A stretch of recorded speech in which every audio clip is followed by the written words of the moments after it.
Hey guys, welcome to my channel. So today's video I'm going to be talking all about how I balance my life with a chronic illness during the holidays. So if you're interested to find out how I do that, or if you have a chronic illness and you're looking for tips on how to do that, then just keep watching.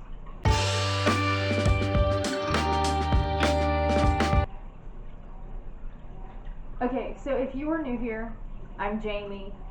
I live with multiple chronic illnesses, and that is not the easiest thing to do during the holiday season. It's not easy to live with a chronic illness any time of the year, but when it's the holiday season and everybody wants you to go, go, go, it's not always easy.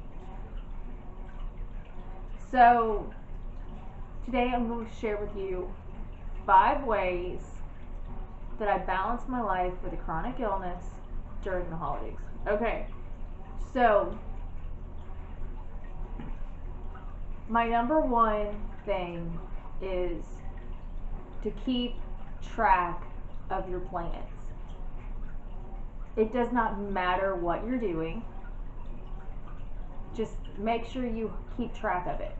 Like, I have a planner, I have a calendar on my phone, I have multiple calendars in my house with events and little things going on and everything. And that's how I keep track of everything.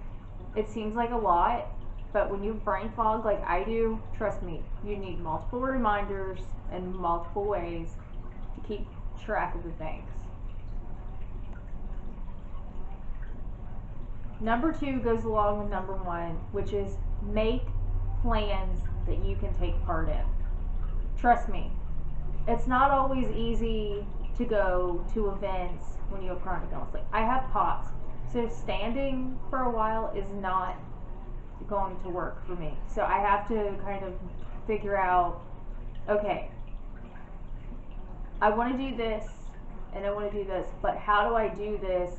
Because this one doesn't have seating and this one has limited seating, and then so I always try to find plans that involve me being able to sit down.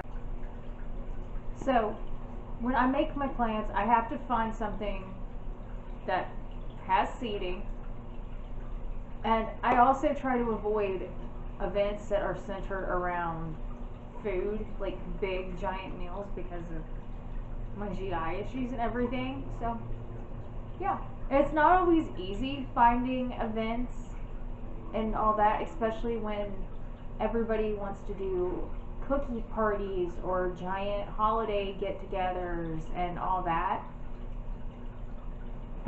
But I always manage to find a few events that I like, that I enjoy, that I can take part in. And of course, I always try to take part in all of my family events. And I say family in air quotes because I have friends that are like family that I have to take part in, so yeah.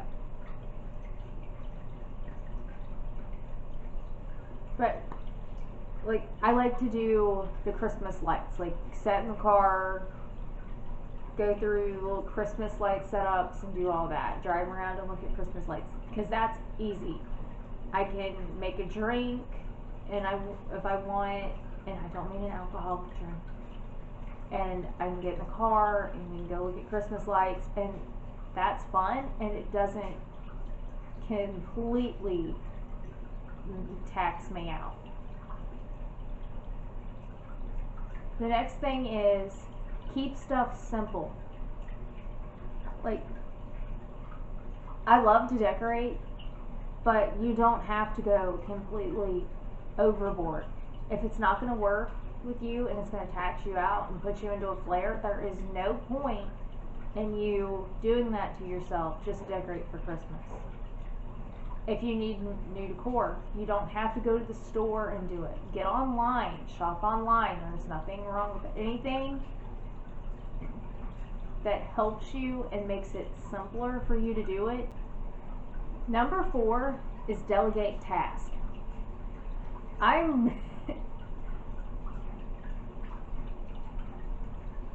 Every holiday, there's something that you have to do. For Thanksgiving, you have to cook the meal. And trust me, it falls on me. Me and my grandma always has. As my grandma's gotten older, it's kind of fallen more on me. But what people don't realize is that I cannot cook a full Thanksgiving meal 100% by myself and have everything that everybody wants. So I've learned over the years. Delegate tasks. Tell somebody. Now, my family is full of flakes. So I can tell them, hey, can you bring this? And then somebody doesn't show up, or somebody is sick. And I say sick in air quotes because my entire family is a bunch of hypochondriacs who want to be sick. They're not actually sick. They just don't want to do something, so that's their excuse. Which is hilarious because it's somebody with a chronic illness who would love to do something. It's just, I don't know, it cracks me up. But yeah, Thanksgiving's more like delegating cooking and who's doing what and who's making what. Then for Christmas, delegate, okay, so who's going to go shopping?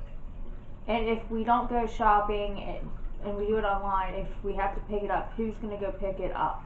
Then who's going to wrap and who's going to decorate and do all that stuff? So delegate the task. It's just delegate the task that you have to do. It's easier to do it that way than put it all on yourself and then not be able to get done because you ended up in a flare.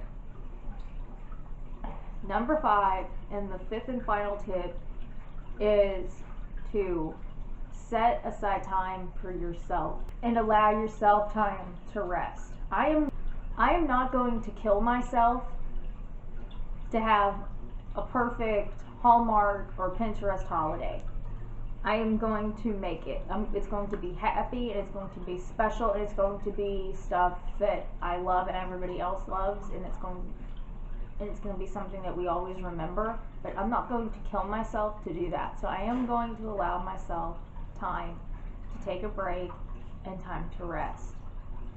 So even if it's just 15 minutes every day after you get your task done, or if it's 15 minutes after the kids are in bed, just take that time. Even if you just sit there in silence, just take some time for yourself, because there's no point in making yourself sicker or putting yourself into a flare to make a holiday special, because it's not going to be special if you can't do anything because you're in a flare. So that's going to be it for the 5 tips on how to balance life with a chronic illness during the holidays. So if you like this video, give it a thumbs up, hit the red subscribe button down below. Thank you for watching, and I will see you in my next video. Bye bye.